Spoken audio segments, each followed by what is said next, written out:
Hey everybody, it's Mr. Fabeck here again, and welcome to another segment of Fabiology.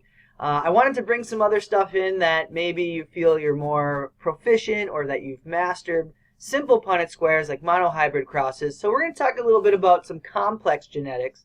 So thinking about this funny comic here where it's black bear, polar bear makes panda bear. That is not, just want to clarify, that is not how you make a panda bear. But we're going to look at those kind of phenotypes and what kind of goes along with that. And just for our own scientific humor, as you learn more, these jokes become more funny, right? Superman's baby, super kid.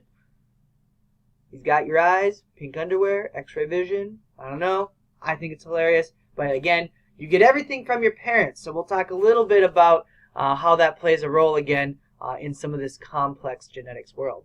So today we're going to have a discussion or an extension on Mendelian genetics. So today you're going to be able to learn what a Punnett square looks like for sex-linked traits, incomplete dominance, and co-dominance. You're going to want to be able to do Punnett squares for all those. And we're going to also talk about something else called polygenetic traits. So you should be able to explain the difference and compare and contrast between all of these different types of complex genetics. So let's just get right into it. Let's start with sex-linked traits, okay? So sex-linked traits are traits that follow the X chromosome. So we have to remember girls are XX, boys are XY. So if there's a trait on the X chromosome only, for boys, you basically either get it or you don't. So I'd put in a generic kind of, if we're looking at some sort of recessive trait on the X chromosome, remember your mom gives you an X and your dad gives you an X if you're a girl, right? So girls can be unaffected if they have the homozygous dominant look or the heterozygous dominant look, again, if this is for a recessive trait. But if you're having the problem, let's say it's a problem like a genetic disorder, then you'll be homozygous recessive and you'll show or have that affected association with the phenotype. With boys, again, you get a big B or a little b because you only get one X. So it's kind of you get it or you don't, right? So thinking about some real-world applications, hemophilia, which is a blood disorder where you're not able to clot blood properly. So like a bruise can really lead to some serious issues for people with this. Or if you get a small cut, it could bleed for long periods of time. And this was a big issue in the royal family because if you look at this, what's called a pedigree, we can look, all the squares that are green, these are males that have the disorder of hemophilia. So we can know the genotype of the other males because if they don't have it and it's sex-linked and recessive, then we know that their genotype was X big BY, right? But the other one was X little by. And we can see that all of the females, they shaded half of them. This doesn't mean that they have half of the problem, like they have half this hemophilia in their body. No, it doesn't work like that for this disorder. This is true dominance and recessive. They are carriers, so they can carry the problem, but they don't have the problem. So they can pass it on, essentially. Red-green color blindness is very similar. Well, I'll show you some examples of how you can test if you're red-green colorblind. And baldness. Okay, so it's a sensitive issue, but baldness, you have to think about is if it's a sex-linked recessive disorder. I want to challenge you today to think about what grandparent should you look at, right? If you should look at your grandpa, what grandpa should you think about? Are they bald, right? Because you get an X chromosome from your mom. So which grandparent gave your mom's X chromosome? Ooh, is that person bald? Oh, I don't know, right? So fill out your Punnett square to see what are the chances that you are going to be bald, right? Because some of us have a higher chance than others, okay? So think about that and try that Punnett square out. Red-green color blindness, I wanted to bring this in. It's a sex-linked recessive disorder that affects about 8% of males in the population. Sometimes we say color deficient because it's really, you can't distinguish between certain shades or hues, right? So in this wheel, you have to ask yourself, what number do you see? If you see a 15, you should be okay. But if you see something like 17 inside there, then you may have a color deficiency. Same thing on the other side. If you see a 6, you should be okay. But if you see another number, you may have a color deficiency as well, and you may want to talk to your eye doctor to see if there's any other information or other things that you could do to help with this. So I want to use that as the backdrop for your first mastery check. All right, so normal male, carrier female. Remember, what does a carrier mean? So I want you to pause the video. I have the key up here of how you should do it, okay? But I want you to pause, and remember you have to keep track of the X and Y chromosomes. So do your Punnett square, and then we'll show it on the screen. Okay, so hopefully you did your Punnett square.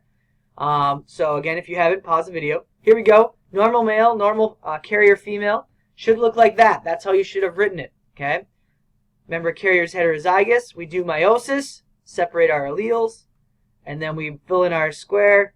So we get all those genotypes, and then we have all the phenotypes, right? We have girl, normal, or a carrier. Boy that's normal, and then again, a boy that's colorblind, because again, you get it or you don't, right? So because this one has this dominant trait, or a dominant allele, we're all set there and you're okay. Okay? So hopefully that was a pretty good mastery check for you. Again, pause the video throughout. Now let's talk about incomplete dominance. Now this is exactly what you thought was going to happen when we first started genetics. Tall, short, medium, right? That's what you thought was going to happen. So I like the picture of the puppies down there and all their different fur coats, because heterozygous, when we're talking about incomplete dominance, is a blending of the dominant and recessive phenotypes. So an example would be red flower, white flower, pink flower, right? So this is what you thought was originally going to be the case. So I want you to, again, think about this blending of the two. So here we go. Cross two pink flowers. What are their genotypes? Okay, so pause the video to do that. So looking at that, we have two pink flowers are heterozygous, so we have big R, little r. We do meiosis and separate our alleles through our laws of heredity, right? You can only give one. Now we fill in our boxes just like we normally do, and then we look at all the phenotypes associated with that. So we look at this square. Genotypic ratio is 1 to 2 to 1. Phenotypic ratio is 1 to 2 to 1, right? Because with incomplete dominance, you're looking at all those differences. So red is the homozygous dominant look, right? Or white is the recessive look, and then we have the pink here, okay? But it's a blending or a fusion. So I brought in another mastery check that you should try. 2 red flowers and 2 pink flowers. What would produce that in our Punnett square? What would get that combination? What are the parent genotypes and phenotypes? So pause the video to practice that problem as well. So now we've talked about sex-linked and incomplete. You got to ask yourself, hey, Fabek, I've seen this. What is going on with this? Where do we get spots? Well, here's a good question. It's called co-dominance, okay? Like co-captains on a team. Not 2 people are specifically leading the team. So this is when both alleles are shown together. So when they're heterozygous, you're going to get a mixture. Some are going to be, like in the flower there, red. Some are going to be white, or like our panda picture we started with, right? We're going to get some spotting. So black fur, white fur, mixed spots. So this is a fun way to look at cattle too. So an example, like a brown cow, like a true brown cow, chocolate milk, I believe. So a brown cow and a white cow, right, will make what's called a roan cow or a spotted cow. So I want you for this one to tell me what the phenotypic ratio is if we cross a homozygous brown cow and a roan cow. So again, because it's co-dominant, you can pick what you want for the capital letter or the lowercase. Just know that the heterozygous look is where it's spotted. So just to give you an example of kind of what that looks like in both, a tan cow, right, is incomplete. A spotted cow is co-dominant. And they call that roan. I don't know, some cowboy term, okay? So, even crazier and more complex, you could have sex-linked and co-dominance. So calico cats, cats that have that spotting color, look at this. Male, orange. Male, black. Female, Look at their genotype. Homozygous, black. Homozygous, orange. Heterozygous, spotting. So it's on the X chromosome and it's codominant. Just blows your mind, right, on how crazy genetics can get. One last thing, since you guys have asked in class, is kind of going along the same thing of coat color, if you will. But we can sometimes have multiple sets of genes controlling one phenotype. Okay, so an example would be skin tone. So the more dominant alleles you have, I should have said alleles, not genes, but the more dominant alleles are present, the darker your skin tone gets. Okay, so here's a couple pictures. So we have all of these skin tone, I guess we could say a representation of human population. Look at this interesting bell curve that we have, okay, for how common these skin tones are. And again, here's our Punnett square. Much more complex than just the little 4x4 monohybrid. Now we're looking at like 64, I think. Oh man, I might have to count that up. But look at this. If you have all dominant, you're that color, right? So we have our phenotypic ratio, right? Counting all these up of 1 to 6 to 15 to 20 to 15 to 6 to 1. Okay? So crazy stuff there. And it gets more complex. And there's even something else that we'll maybe talk about in class, or maybe if you want to explore, called multiple alleles, which is the foundation of blood types. So here's some mastery check for one last thing before you leave. The top part, right?